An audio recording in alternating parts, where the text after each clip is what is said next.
Ao nosso evento, solicitamos a todos que ocupem os seus lugares.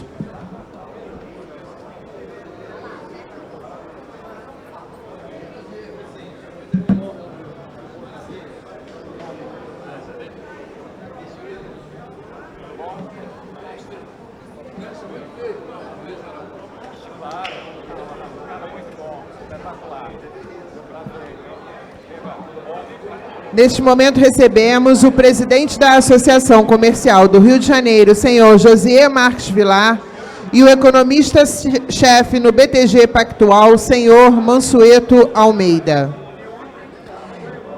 Queremos fazer um agradecimento a todos presentes no evento. Para a abertura, convidamos o presidente da Associação Comercial do Rio de Janeiro, senhor Josier Marques Vilar.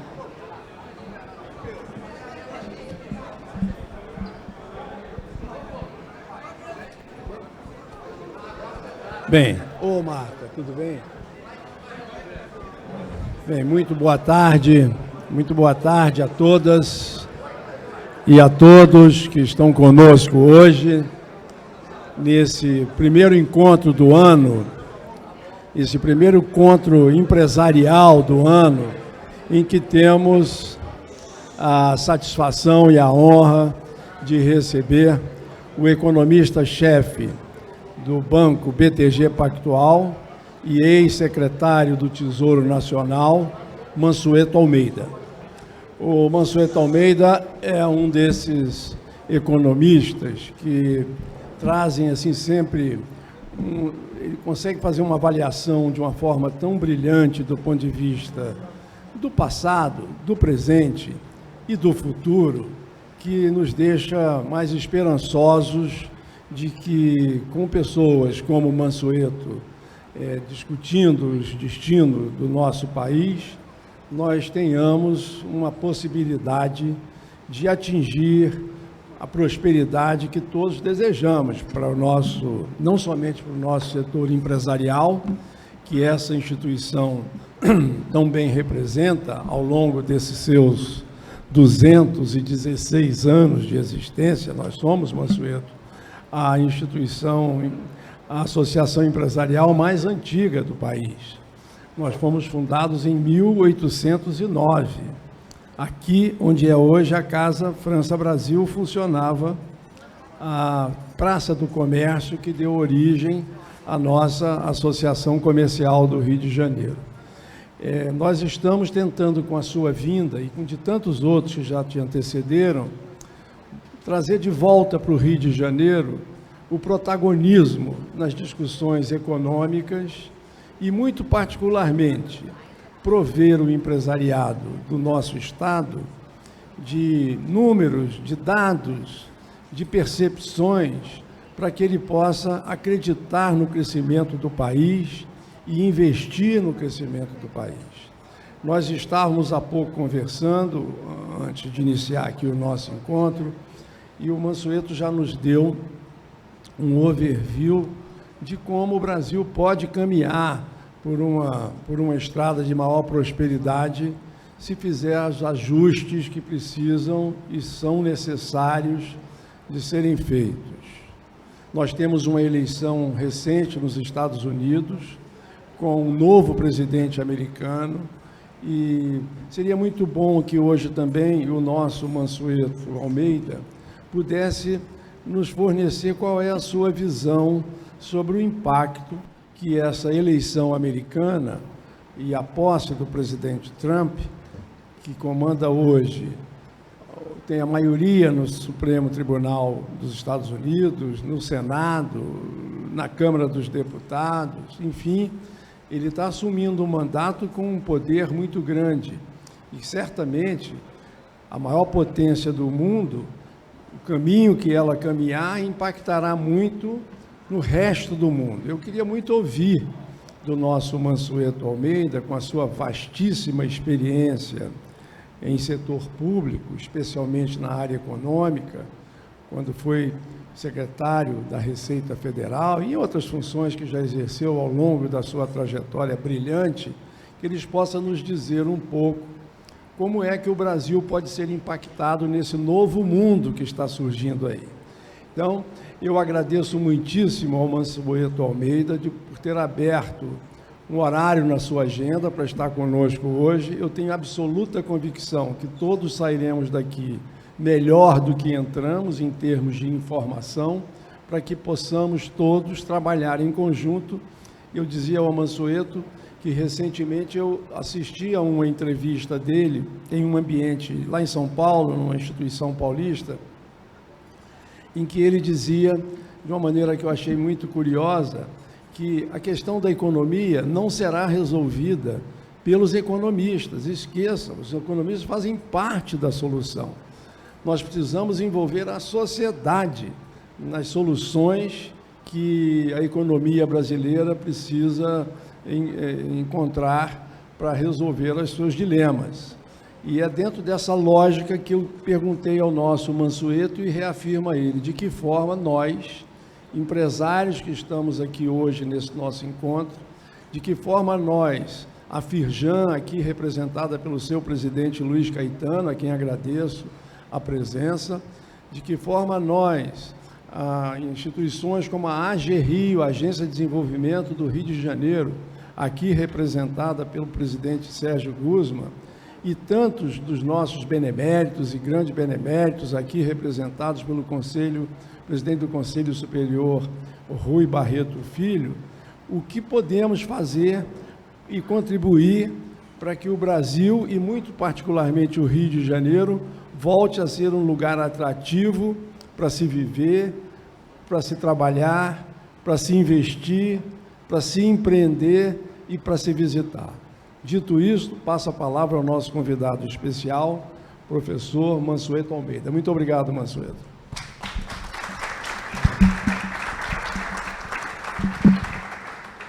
Bom, boa tarde. Antes de tudo, obrigado, José Vilar, pelo convite para vir aqui na Associação Comercial do Rio de Janeiro, ter essa oportunidade de trocar ideia com vocês sobre os desafios do Brasil, os riscos que nós temos, os desafios que tem pela frente e o que fazer para esse país crescer de uma forma mais sustentável. Eu vou começar falando uma parte muito boa, que é o Brasil ali em 2015 e 2016, que a gente estava no meio de uma recessão muito profunda, e as reformas que foram feitas, que não foram em vão, as reformas que foram feitas ali em 2016 em diante, se transformaram no maior potencial de crescimento do Brasil. Vamos lembrar o seguinte, que em 2015 e 2016 a gente teve uma crise muito profunda no Brasil, a gente teve 2 anos seguidos de queda de PIB, isso não é comum na história do Brasil. Antes de 2015 e 2016, a última vez que o Brasil teve 2 anos seguidos de queda de PIB tinha sido em 1930 e 1931. Então, 2 anos seguidos de queda de PIB foi o efeito, foi a consequência de erros de muitos anos de política econômica. Eu posso citar alguns rapidamente, não vamos perder tempo com isso, mas vamos lembrar que a gente tentou controlar o preço de gasolina. A gente tentou intervir no setor de energia para artificialmente reduzir a tarifa de energia, causou um enorme problema na geração de caixa de todas as geradoras. Vamos lembrar que a gente tentou exageradamente dar subsídios, alguns positivos, mas outros não, o que levou a um crescimento muito forte da dívida do Estado brasileiro. Então, foi uma sucessão, a gente exagerou na definição de conteúdo local. Quer colocar um conteúdo local? Então, coloca de uma forma que realmente seja possível as empresas cumprirem e fazer um esforço adicional. Mas conteúdo local, individualizado para 900 produtos, ninguém conseguiu cumprir. Nem mesmo a Petrobras, que tinha o maior problema em entregar o conteúdo local que se comprometeu ao longo dos leilões de 2003 até 2010. Então, todos esses erros se transformaram numa crise profunda que, felizmente, depois a gente começou a recuperar. Vamos lembrar que, em 2016, o Brasil começou a fazer reformas importantes, o teto de gastos, depois a reforma trabalhista, uma nova lei de estatais, depois a reforma da Previdência, depois independência do Banco Central em 2021, depois novo marco regulatório de investimentos no setor de saneamento. Então, o país fez uma série de reformas importantes que nos ajudou na saída, na recuperação da pandemia. Veio a pandemia em 2020, o Brasil teve uma queda de PIB de 3,3%. Mas o pós-pandemia, o Brasil tem mostrado um ritmo de crescimento que nos aproxima muito mais dos Estados Unidos do que de Europa. No pós-pandemia, o Brasil teve, a cada ano, surpresa positiva de crescimento. Em 2021, os economistas estimavam que o crescimento do Brasil em 2021 seria 2,5%, com a saída da pandemia.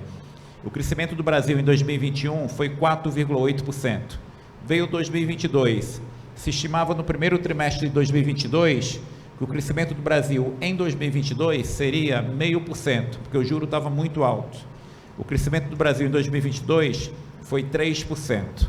Veio 2023, início de um governo, a gente não sabia muito bem qual seria o novo plano fiscal, uma grande definição, se esperava um crescimento de 1,5%.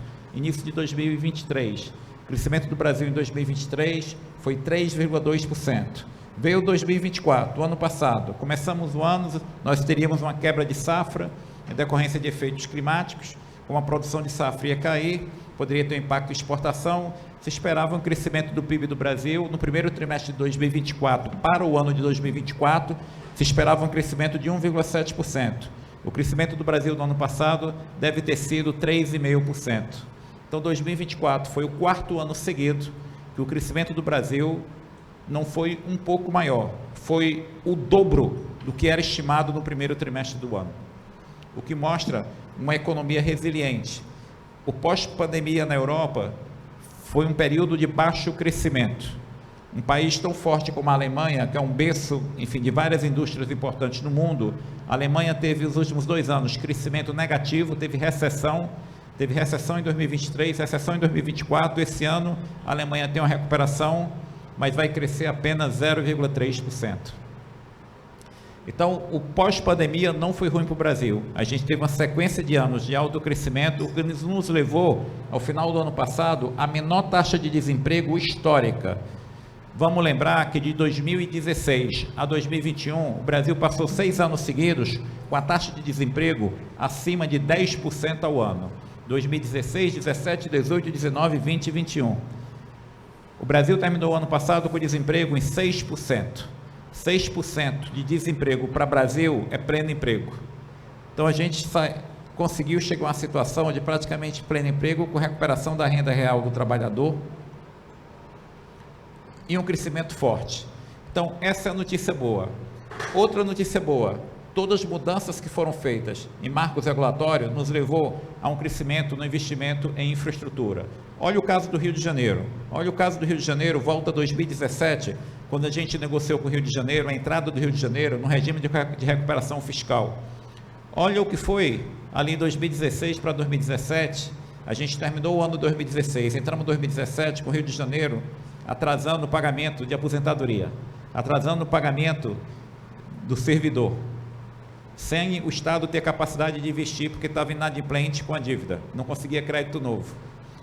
Foi feito um regime de recuperação fiscal, o Rio de Janeiro conseguiu o crédito novo de bancos para pagar a folha de pessoal atrasada, começou a fazer ajuste e depois, com a mudança do marco regulatório de saneamento e a concessão de serviço de saneamento, o Estado ganhou dinheiro com a outorga da concessão para uma empresa privada fazer o investimento em serviço de saneamento. O Estado recebeu mais de 20 bilhões de reais, que pôde transformar isso em investimento.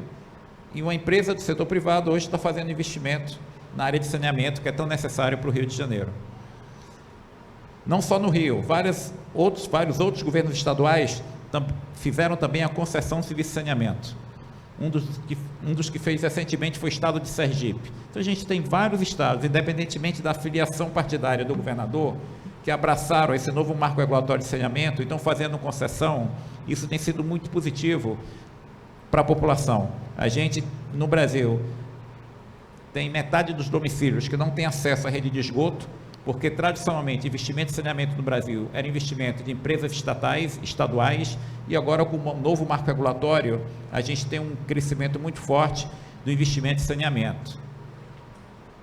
Quando a gente olha tudo isso, o governo atual fez um enorme esforço em concessão de serviço de rodovias federais, de novas construções, ampliação de rodovia federal. No ano passado, foram feitas 7 concessões de rodovias federais. A média dos últimos 20, 25 anos é em torno de 3 concessões por ano para a construção de rodovia federal. O ano passado a gente conseguiu fazer 7. Esse ano talvez 7 ou 8, que é o plano. Então, investimento em infraestrutura em decorrência de concessões. Olha o caso de aeroportos. Tudo isso está andando. A gente tem problemas específicos? Tem. A gente teve problema com o Galeão. Quando foi feita a concessão do Galeão, se estimava que o Brasil, nos 20 anos pós-concessão do Galeão, ia crescer 4,5% ao ano. Isso não aconteceu. Isso não vai acontecer. Então, a concessão terá que ser revista. Mas vai ter uma nova licitação. A Infraero vai vender agora a parte da concessão que ela ficou do Galeão, do consórcio. Então, aos poucos, todo esse investimento em infraestrutura no Brasil está sendo recuperado. E com o crescimento que teve de mercado de capitais, hoje as empresas lançam um título próprio, uma debênture incentivada, para captar o dinheiro para fazer investimento em infraestrutura. Antigamente, só tinha acesso, a única opção era pegar um crédito bancário, era pegar um crédito de banco público ou privado. Hoje, tem a opção também de mercado de capitais. A empresa se endivida diretamente, lançando um título que a gente chama de debênture da sua responsabilidade. Para vocês terem uma ideia de como isso melhorou o ambiente de financiamento de novos investimentos no Brasil, em 2015 e 2016, total de dinheiro novo que as empresas levantavam no mercado de capitais, com abertura de capital, com lançamento de ação, com emissão da debênture, emissão do LCI, LCA, tudo isso somava, em 2015 e 2016, somava 110 bilhões de reais por ano. Quanto foi no ano passado? Um pouquinho maior, 680 bilhões de reais. Então, hoje, você tem um mercado de capitais muito mais ativo. No ano passado, a gente teve recorde de emissão de dívida de empresas, em número e valor. Então, quando você olha tudo isso, é um país que fez reformas importantes, e uma delas foi a reforma da Previdência.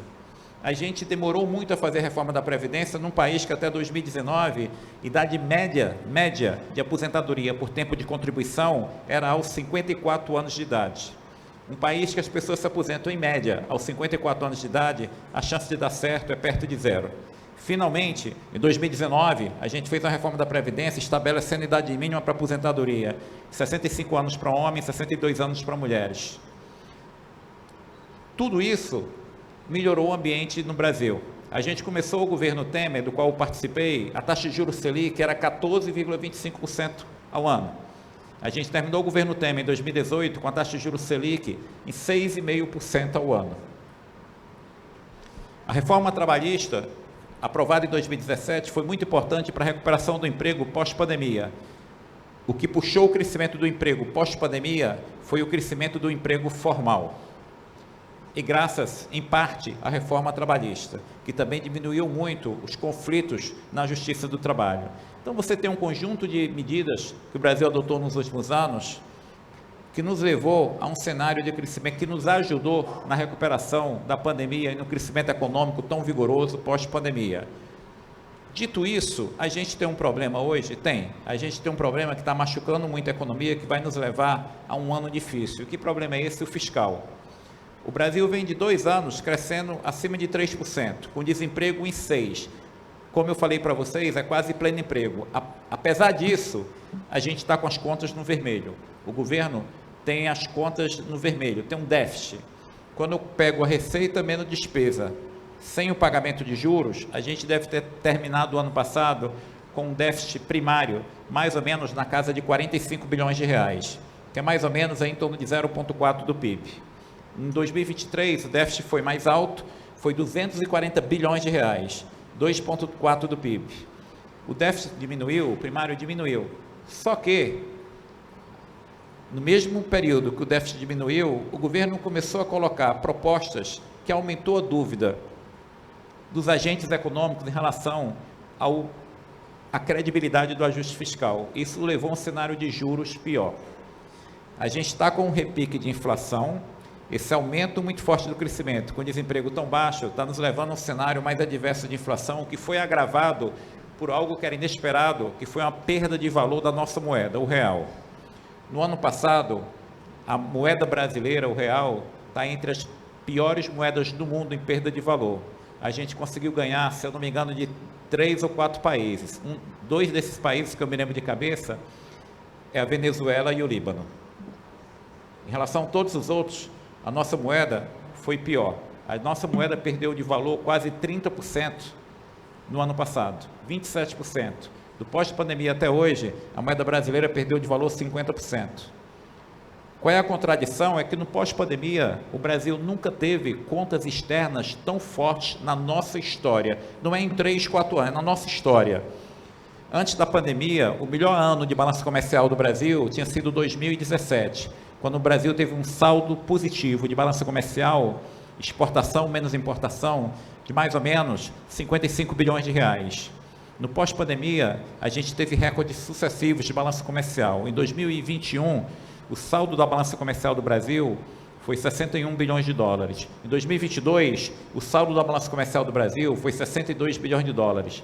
Em 2023, 99 bilhões de dólares. Ano passado, com quebra de safra e com queda de preço de commodities, um saldo positivo de 75 bilhões de dólares. Esse ano, o saldo deve crescer para algo em torno de 80 a 85 bilhões de dólares, que a gente vai ter uma recuperação, um crescimento muito grande de safra. É uma sequência de resultados fortes e positivos na balança comercial que não conversa muito bem com a desvalorização tão grande do real. Por que que o real teve uma desvalorização tão forte no ano passado? Que a gente teve uma saída financeira muito grande. Vários investidores que aplicavam dinheiro no Brasil resolveram tirar o dinheiro. A saída de dinheiro da Bolsa no ano passado foi de 50 bilhões de reais.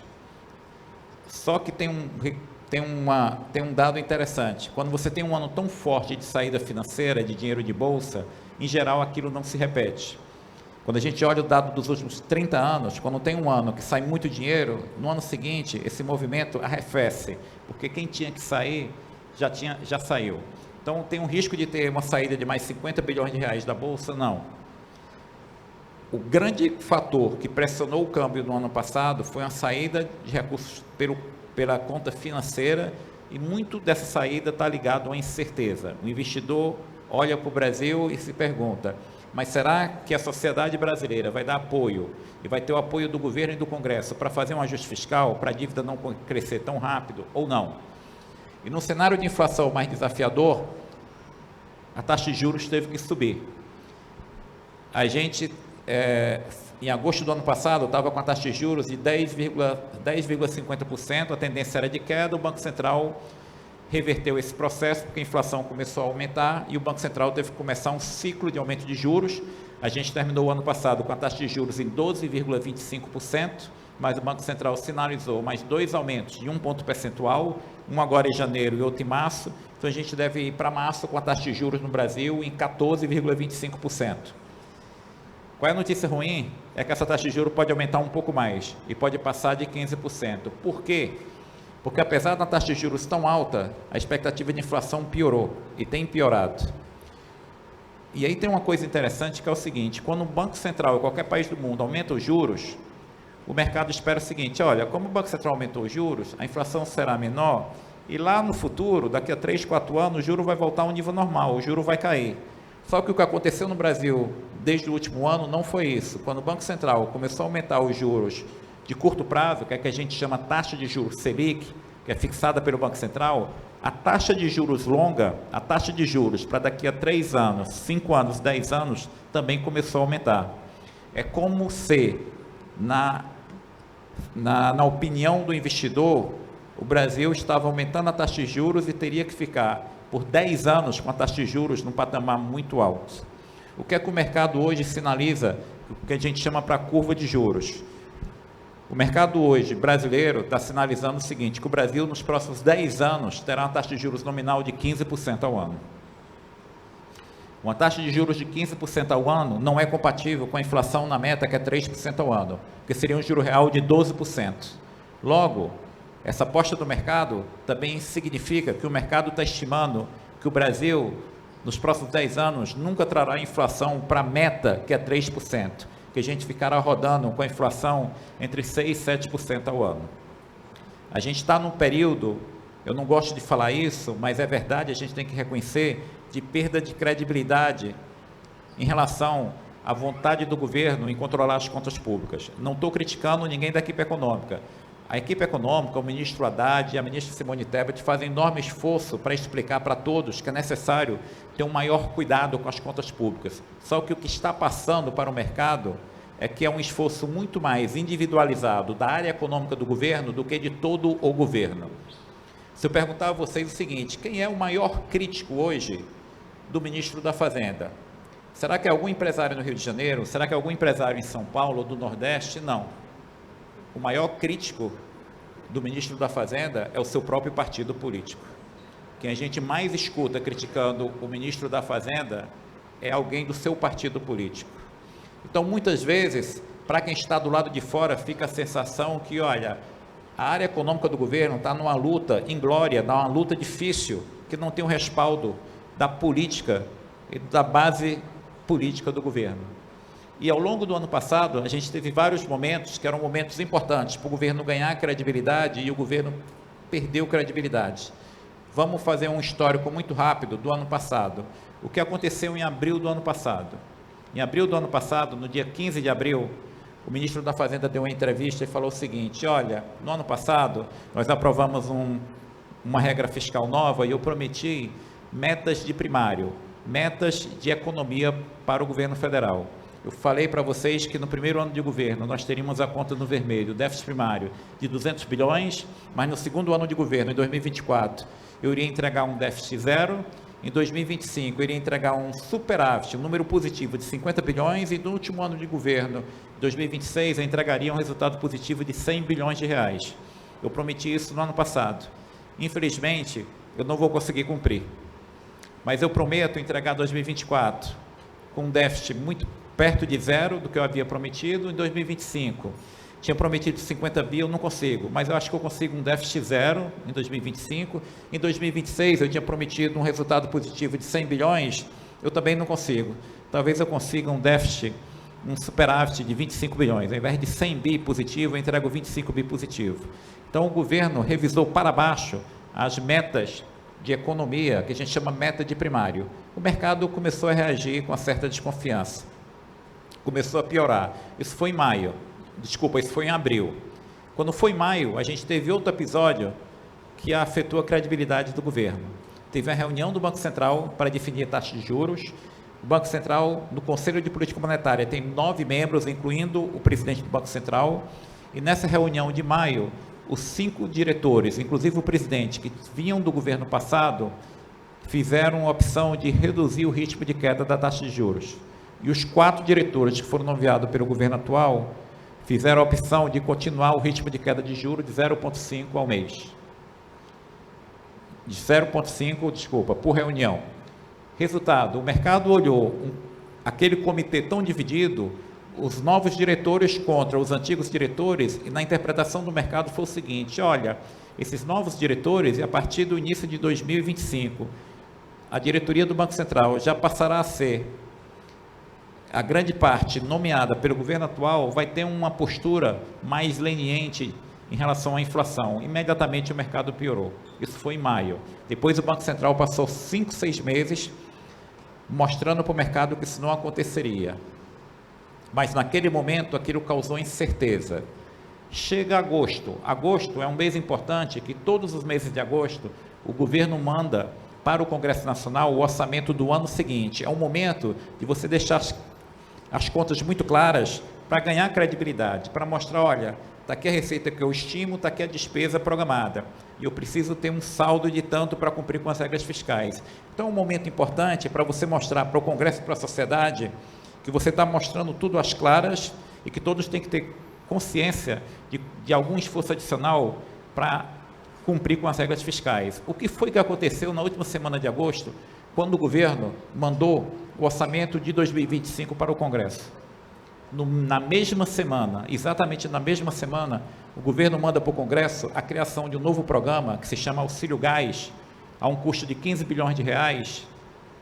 E todos se perguntam, mas governo, como é que você vai começar um programa novo de 15 bilhões de reais se está com dificuldade de entregar as metas de primário, as metas de economia que foram definidas? O governo falou, não se preocupa, porque esse programa será pago pela Caixa Econômica Federal. Aí você pergunta, mas Como é que a Caixa Econômica Federal vai pagar um programa que é um subsídio para as famílias comprarem botijão de gás de cozinha? Isso é um programa público. Aí o governo falou, não se preocupa não, porque eu tenho dinheiro para receber da venda de barril de petróleo e eu vou pedir a Petrobras e a PPSA para, ao invés de mandar o dinheiro, que eu tenho direito, mandar o dinheiro para a Caixa para pagar o programa. Vocês sabem o que é isso? É como vocês tivessem uma empresa e vocês querem construir uma unidade nova da empresa e vocês falam o seguinte, olha, eu quero construir uma fábrica nova, mas eu não quero que isso apareça no balanço. Então eu vou pedir para o meu cliente construir a fábrica por mim. Foi isso que o governo fez e o mercado reagiu. O governo perdeu credibilidade, porque o que saiu na manchete de todos os jornais era que o governo estava fazendo um truque contábil. Depois de 2 semanas, o governo veio a público, o ministro da Fazenda deu uma entrevista e falou o seguinte, olha, eu conversei com o presidente Lula e expliquei que aquele programa que nós enviamos para o Congresso, da forma que está, é ruim. E o presidente me deu o sinal verde para mudar o programa e trazer todo o programa para o orçamento. Mas o ministro fez isso 2 semanas depois dele próprio ter enviado com a assinatura dele e de um outro ministro de Minas e Energia um programa que tirava uma despesa pública do orçamento. Então ficou a dúvida, o mercado começou a questionar, será que o governo voltou atrás porque teve tanto barulho, será que eles vão tentar novamente, será que eles vão tentar de novo? E aí a gente chega em novembro, e o que foi que aconteceu em novembro? Em setembro, quando ficou claro que a gente estava tendo aumento de taxa de juros, e a taxa de juros que o investidor cobra para financiar o governo estava subindo, o governo falou o seguinte, nós vamos divulgar novas medidas fiscais, mas não adianta divulgar agora que nós estamos no período pré-eleitoral. O Congresso não está funcionando. Depois que terminar as eleições municipais, o governo encaminhará ao Congresso novas medidas fiscais para aprovar todos que nós teremos o controle do crescimento do gasto. No dia 3 de novembro, um domingo, o ministro da Fazenda deu uma entrevista e falou o seguinte, olha, o presidente da República aprovou todas as medidas fiscais, elas serão divulgadas amanhã, segunda-feira, 4 de novembro. Chegou 4 de novembro, o ministro da Fazenda falou, o presidente gostou das medidas, pediu só um pouco mais de tempo, mas a gente deve divulgar as medidas nessa semana, no mais tardar até dia 7 de novembro. Chegou 7 de novembro, o ministro falou, olha, a gente está estudando novamente alguns pontos que precisam esclarecer melhor, mas a gente deve divulgar até o final de semana. No dia 15 de novembro, o ministro falou o seguinte, olha, nós resolvemos aumentar o número de medidas. O presidente pediu para a gente fazer um ajuste maior, colocar logo várias outras medidas para fazer todo o pacote de uma vez. Chega do dia 27 de novembro, uma imensa expectativa de um plano mais forte de controle de gasto. O que acontece no dia 27 de novembro? Tem uma cadeia nacional de televisão, o ministro detalha as medidas para tentar controlar o crescimento do gasto, não são ruins, são boas, mas o ministro divulga algo que ninguém esperava. O ministro divulga o seguinte, olha, tem uma novidade, a gente vai também encaminhar para o Congresso, no próximo ano, uma proposta de reajustar a faixa de isenção do imposto de renda para R$5.000. Tem um programa, tem um custo de 35, 40 bilhões de reais, mas não se preocupem, porque a gente vai aumentar imposto sobre rico. Então vai ser financiado. O que foi que aconteceu? O mercado reagiu muito mal. Por quê? Porque, primeiro, se o governo tem algum espaço para arrecadar mais, ele deveria usar essa arrecadação extra para melhorar as contas públicas, porque a gente está com déficit, a dívida está crescendo todos os anos. Segundo, nada garante que o governo manda um programa que pode custar 40, 50 bilhões de reais para o Congresso, que o Congresso vai topar aumentar a carga tributária. O Congresso pode decidir o seguinte, olha, nós somos a favor de aumentar a faixa de isenção, é ótimo, todo mundo vai aplaudir, está aprovado, agora aumento de carga tributária não. Aí cria um problema para o governo, porque o presidente Lula terá que vetar uma política que ele encaminhou ao Congresso. Quando o mercado viu isso, o mercado reagiu muito mal. A gente teve uma piora muito grande em dezembro na economia brasileira, na expectativa. Você teve o Banco Central vendeu em dezembro 30 bilhões de dólares. E mesmo assim, a gente teve um câmbio que bateu quase 6,30 em dezembro. Por quê? Pela questão de confiança. Se hoje o governo viesse na televisão e falasse o seguinte, olha, nós estudamos melhor, essa política de aumentar a faixa de isenção de imposto de renda para R$5.000, se não tiver compensação, o custo é muito grande. E mesmo com compensação, a gente não pode abrir mão de 40 bilhões de reais de receita. Então, a gente não vai fazer isso. Poderemos estudar para uma próxima oportunidade. Se nós formos reeleitos, nós poderemos estudar isso no próximo governo, mas no momento a gente tem que dar prioridade ao fiscal. O governo não precisaria cortar um centavo do gasto. Se o governo deixasse muito claro que queria desistir de um programa que tem um impacto fiscal muito grande, imediatamente o mercado iria melhorar. Então, a gente está num momento em que o governo está perdendo credibilidade da sua política econômica. E quando o governo perde credibilidade, qualquer que seja o governo, em qualquer lugar do mundo, os investidores demandam um prêmio maior para financiar o governo. O que é esse prêmio maior e como é que isso impacta a vida de todos nós que estamos aqui? O prêmio maior, eu não estou falando de taxa de juros Selic, eu estou falando de taxa de juros no título do governo, do NTN-B. A NTN-B é um título do governo de 5, 10, 15, 20, 30 anos que ele paga semestralmente inflação mais um juro real. Por que esse juro da NTN-B é tão importante? Porque grande parte da modelagem, quando a empresa quer fazer uma compra de outra empresa, você estima o fluxo de caixa daquela empresa ao longo da vida dela, ao longo dos anos, e atualiza para hoje usando o juro real dessa NTN-B. Se esse juro está muito alto, todo o fluxo de caixa daquela empresa vem para baixo. Quando o fluxo de caixa futuro, dos próximos 20 anos, descontado para hoje, cai. Então, o que a gente chama do valor da empresa, cai.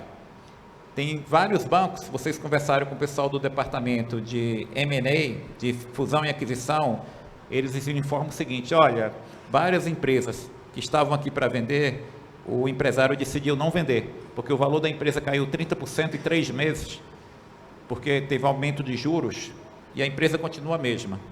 Então, isso dificulta operações de fusões e aquisições, que muitas vezes é muito importante para o crescimento das empresas e da economia.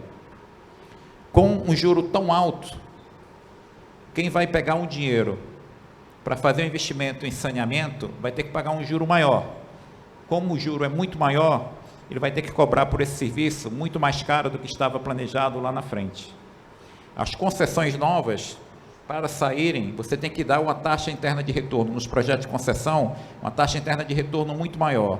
Para ter uma taxa interna de retorno muito maior, numa rodovia federal, você tem que levar o torga para zero ou tem que possibilitar a cobrança de uma tarifa de pedágio, um pedágio muito maior. Então, o juro alto, ele prejudica todas as áreas da economia. E qual é o problema? Qual é o juro hoje do NTN-B? No início do ano passado, o juro real do NTN-B era 5,3%. Quanto é que está o juro real do NTN-B hoje? Mais ou menos perto de 8%. Então, isso vai impactar o investimento. A gente vai ter 2 anos, que é 2025 e 2026, com um juro alto de queda do investimento. Num país que o investimento já é muito baixo. Vamos lembrar que a taxa de investimento do Brasil hoje é 17% do PIB. A taxa de investimento média na Europa é 22% do PIB. O Mário Draghi, o ex-primeiro-ministro da Itália, ele foi contratado para fazer um diagnóstico da zona do euro e o que os países da zona do euro poderiam fazer para esses países crescerem mais rápido. E o Mário Draghi falou, de imediato, a gente tem que aumentar a taxa de investimento na Europa de 22% para 27% do PIB. A taxa de investimento do Brasil é 17% do PIB. E vai cair, porque a gente vai ter taxa de juros alta. Por que esse juro tão alto? Porque hoje está todo mundo olhando para o que está acontecendo em Brasília e ninguém vê convicção, ninguém vê o consenso político para avançar na reforma fiscal. Ao contrário, a gente vê uma imensa preocupação de se começar programas novos. Isso tem causado uma indefinição muito grande e a dívida do Brasil está no ritmo de crescimento muito forte. Vários países do mundo hoje, no pós-pandemia, estão com problema fiscal. Os Estados Unidos está com problema fiscal, a Inglaterra está com problema fiscal, a França está com problema fiscal, a Itália está com problema... Vários países do mundo.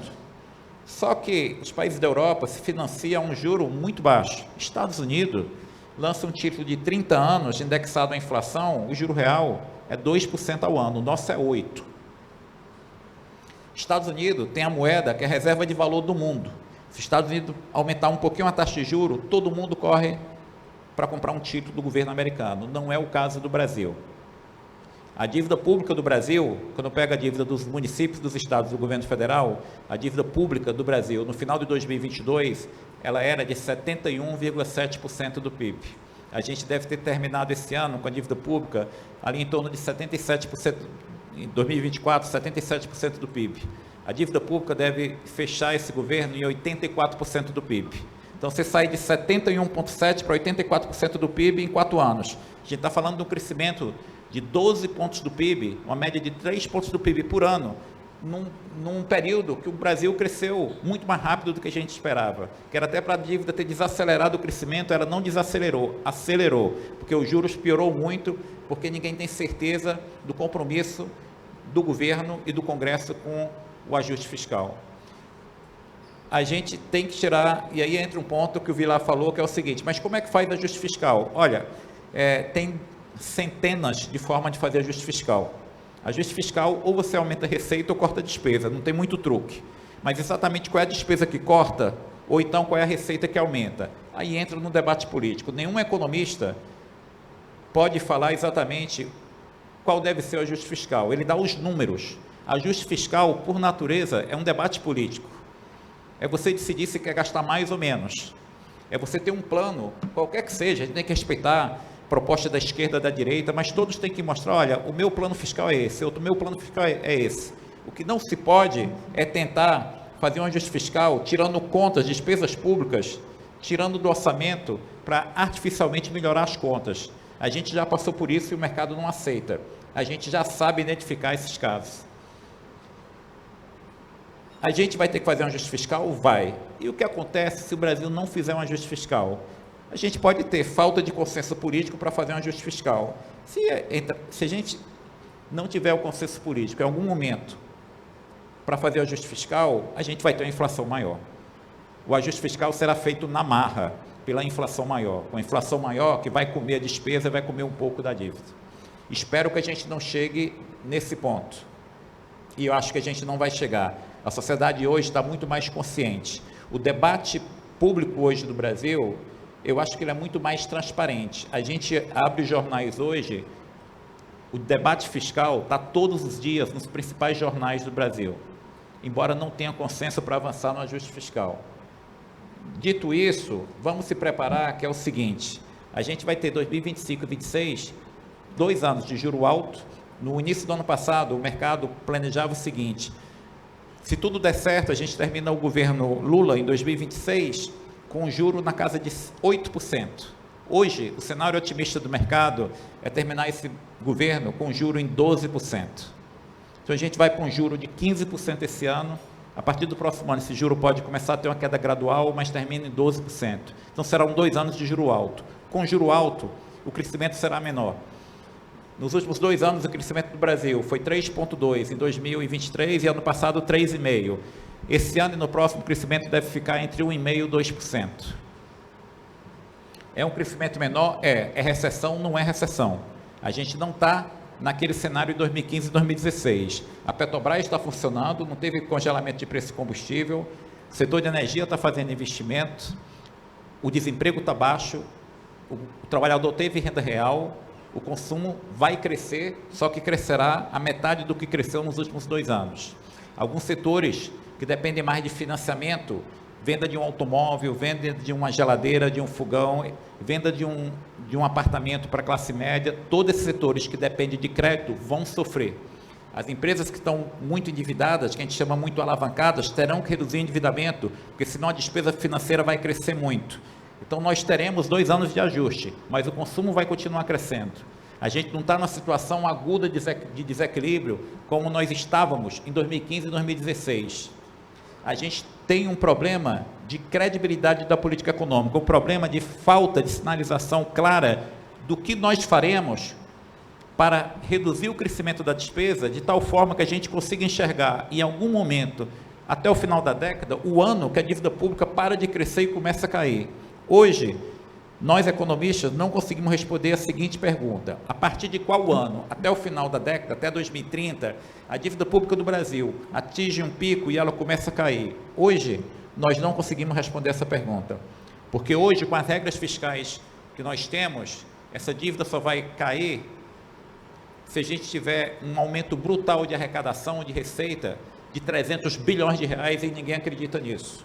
A gente já viu como a sociedade está contra qualquer aumento de imposto. Então, nós não vamos nos enganar. A gente não vai fazer um ajuste fiscal de 300 bilhões de reais, aumentando a carga tributária em 3 pontos do PIB. Num país que a carga tributária já é alta, a gente vai ter que controlar a despesa. E controlar a despesa não é reduzir despesa de um ano para o outro. É você falar o seguinte: olha, eu vou mudar algumas regras e essa despesa vai crescer menos ao longo dos próximos anos. A gente não está conseguindo fazer isso. O governo não está conseguindo fazer isso. E o Congresso não está conseguindo dar o apoio ao governo e vice-versa. Não há uma concordância do que fazer. Então, enquanto a gente não tirar do horizonte essa incerteza fiscal, a gente vai ficar numa economia que vai ficar crescendo muito menos do que poderia. O cenário de Brasil não está ruim. A gente vai ter esse ano uma nova super safra de grãos. A gente teve em 2023 uma super safra de grãos de 320 milhões de toneladas. Ano passado teve uma queda para 299 milhões de toneladas, que mesmo com a quebra foi a segunda melhor safra da história do Brasil, só foi inferior à de 23, e esse ano a gente deve ir para uma nova safra de 325 a 330 milhões de toneladas, um novo recorde histórico. A situação do Brasil não está ruim, mas a gente tem que tirar do horizonte essa incerteza fiscal e mostrar de uma forma muito clara como, não é em 1 ou 2 anos, como ao longo dos anos, a gente vai chegar a um ponto que vai ter uma sobra de arrecadação para começar a reduzir a dívida. É esse o desafio. Não implica nenhum corte brutal em 1, 2 anos. É você controlar o crescimento de despesa, que a gente chama de despesa obrigatória.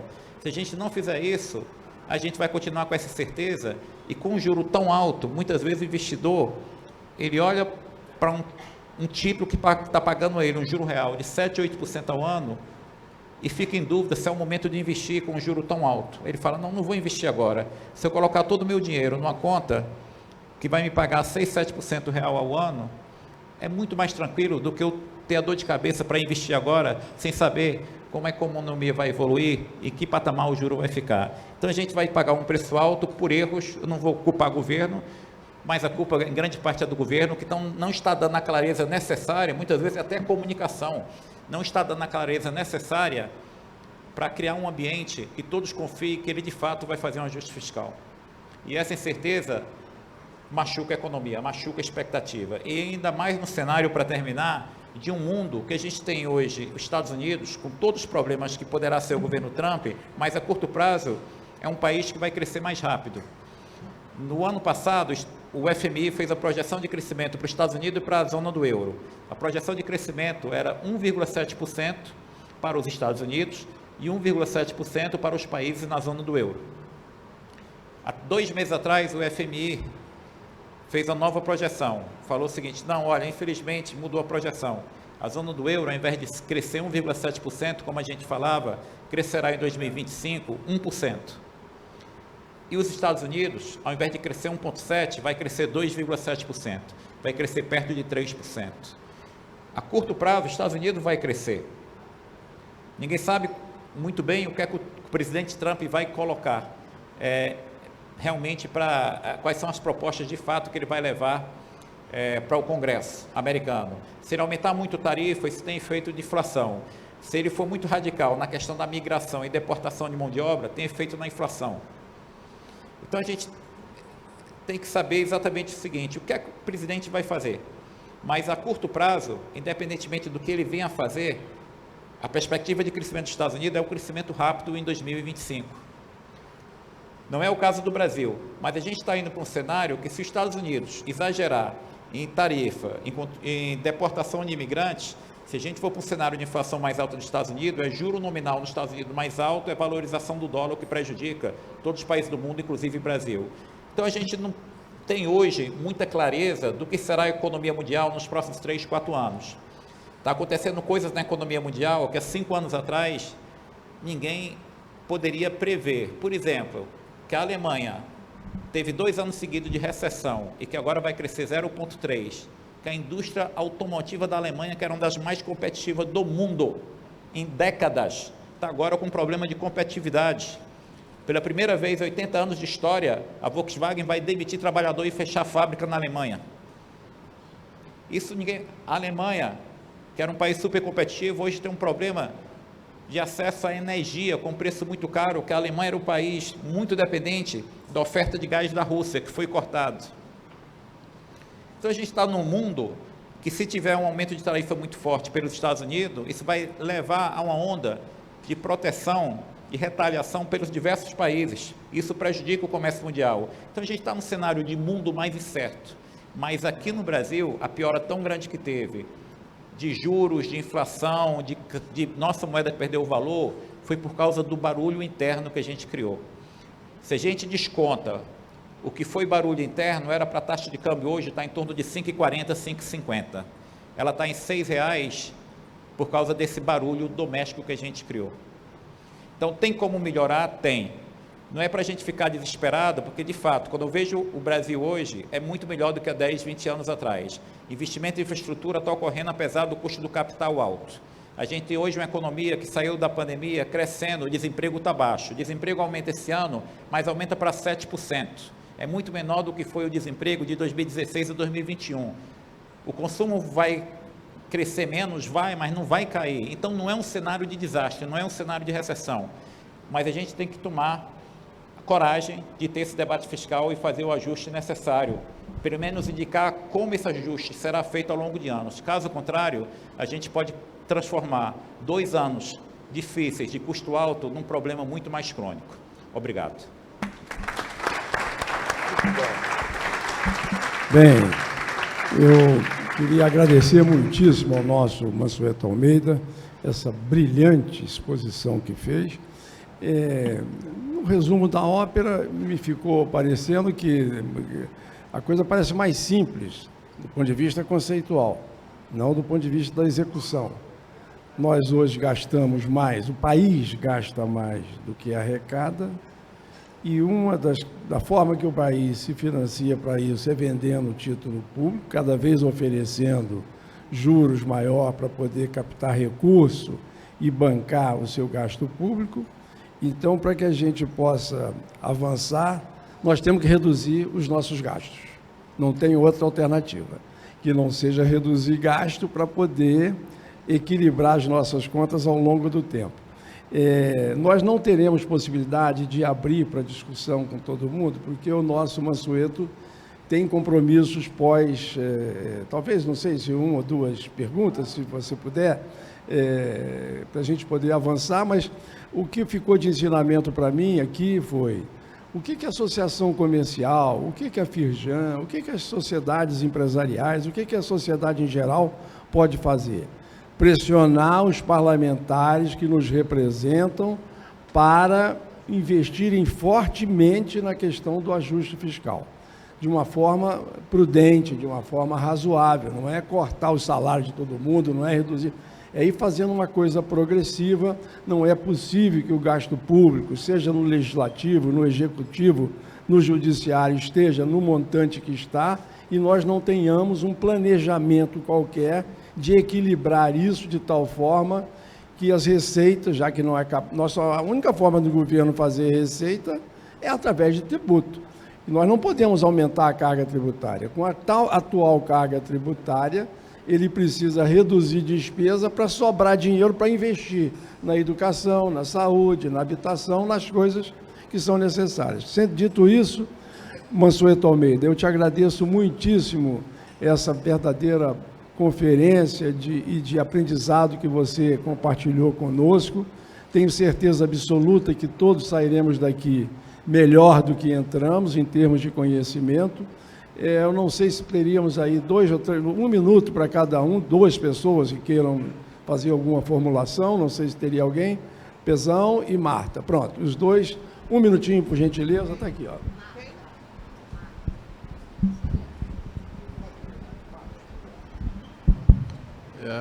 Rapidamente, já que a taxa de desemprego é um fator importante para essa mensuração, o senhor tem alguma avaliação sobre a influência da política de rendas sociais sobre esse cálculo, efetivamente? Se fala muito que, na verdade, nós temos uma taxa de desemprego que considera algo que não é um emprego. E outro dado, como a sua empresa considera o mercado de carbono, já que a CVM agora em dezembro aprovou a resolução 223, criando os padrões que devem ser observados pelas empresas de capital aberto para poderem começar a atuar nesse mercado. Obrigado.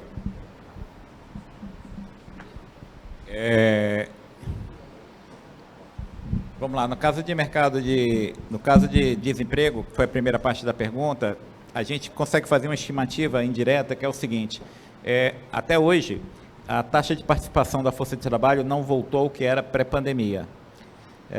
Se a taxa de participação do trabalho hoje, da força de trabalho, fosse a mesma da pré-pandemia, ou seja, aquelas pessoas em idade de trabalhar, se o percentual daquelas que estão procurando emprego fosse o mesmo lá de trás, que estão empregadas ou procurando emprego, fosse o mesmo lá de antes da pandemia, a gente teria mais no mercado de trabalho, mais ou menos 2.400.000 trabalhadores.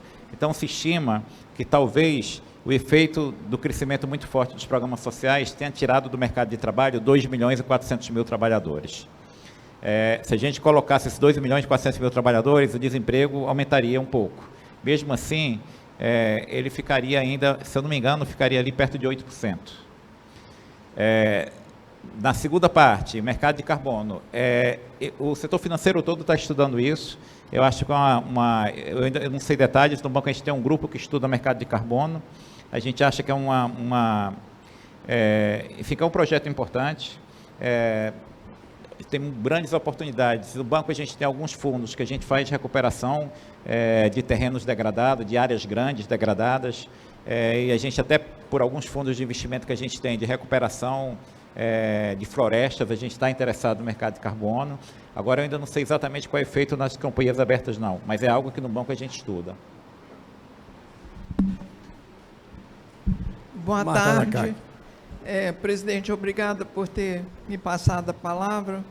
Doutor Mansueto Almeida, eu gosto muito das suas palestras, acho que o senhor é uma pessoa muito lúcida, muito competente, que nos traçou um diagnóstico. Se, por um lado, nós temos alguns problemas, o senhor também nos traçou um diagnóstico muito otimista, que prova que o empresariado brasileiro continua trabalhando, continua produzindo, e procurando vencer todas essas dificuldades. E esta casa aqui, como uma trincheira do empresariado, é a nossa Firjan, o presidente está presente, que a gente possa continuar ajudando a construir esse país. Bom, mas eu queria falar com o senhor sobre a questão da responsabilidade fiscal. Eu fui conselheira do Conselho Federal de Contabilidade, representando o Rio de Janeiro, e naquela época foi criada a Lei de Responsabilidade Fiscal, onde eu ajudei também nessa redação dessa lei. E o que se verifica hoje é um total desrespeito à Lei de Responsabilidade Fiscal. É como se ela não existisse. Aí criaram outros mecanismos, dizendo que ia ser controlado de outra forma, mas nós sabemos que isso é uma completa maquiagem. Por outro lado, nós vemos os gastos cada vez maiores, inclusive a criação de programas sociais sem que haja efetivamente possibilidade de custeio. Isso está aumentando os gastos do governo e, consequentemente, juros e trazendo até inflação. Em relação à questão da reforma tributária, o que se viu, no caso, eu sou tributarista também, além da parte de contabilidade. Então, eu trabalhei mais de 30 anos dentro do Congresso Nacional como voluntária, representando o SEBRAE, o Conselho Federal de Contabilidade, tentando mostrar para os deputados e os senadores os reflexos que a tributação tem sobre a empresa e sobre a vida das pessoas. Mas, infelizmente, alguns acham que isso é uma coisa muito etérea, que isso não tem nada a ver, que a gente pode fazer as políticas que quiser, e, na realidade, o que a gente está vendo é um completo descontrole fiscal. E nós tivemos agora a reforma tributária. Mais de 30 anos trabalhando dentro do Congresso Nacional, eu percebi que esta reforma tributária é a pior, é a minha opinião, não sei se o senhor comunga com isso, é a pior reforma que nós já tivemos. Nós tivemos excelentes propostas de reforma tributária, do Luiz Roberto Ponte, do Germano Rigoto, inclusive a do Germano Rigoto aumentava a tributação para os municípios, porque é o município que está perto do cidadão. E não adiantou. Isso não conseguiu aprovação no Congresso Nacional, e tivemos essa agora. Na realidade, a indústria conseguiu reduzir a sua tributação nessa reforma. O comércio foi penalizado com o aumento de alíquota, mas o setor mais atingido foi o setor de prestação de serviço. Eu queria ouvir a sua opinião. O que o senhor acha que vai acontecer com esse país a hora que essa reforma tributária, que vai ser fatiada, vai ser um pouco de aumento a cada ano, para tentar ver se a injeção dói menos? O que o senhor acha dessa reforma tributária? Muito obrigada. Então, primeiro que ela não é neutra setorial. Realmente ela aumenta a carga tributária em cima de serviços e de comércio, muito mais na prestação de serviços. Então, hoje você vai ter uma alíquota muito grande, que você deu, inclusive, alguns benefícios em algumas áreas, em alguns setores, alguns produtos. Então, você vai para uma alíquota que se estima que hoje seria 28%, eles têm que trazer isso para 26,5%. Mas uma alíquota de 28% na prestação de serviço na ponta é um aumento de carga tributária. No curto prazo, você tem um aumento do custo para as empresas para cumprirem com a legislação tributária, porque as empresas vão ter que cumprir com 2 sistemas diferentes. Então, assim, vai ter um custo adicional para as empresas, porque você tem uma regra de transição de 6 anos. Então, você vai ter, durante 6 anos, conviver com 2 sistemas, e é um custo a mais para as empresas. Então, realmente tem um problema. Eu acho que se destaca muito o efeito positivo da indústria, que vai ter redução de carga, em decorrência do mecanismo de débito e crédito que você tem com esse novo sistema, que foi aprovado. Mas é incerto o efeito disso para a pequena empresa, e setor de serviço aumenta a carga tributária. O setor de saneamento aumenta a carga tributária. Então, você tem uma série de setores que vão sair prejudicados. Eu ainda não estudei a fundo para ver o efeito líquido disso não, mas preocupa. Bem, muito obrigado, Mansueto Almeida. Convido a todos para o almoço, mas antes disso, uma grande salva de palmas para o nosso...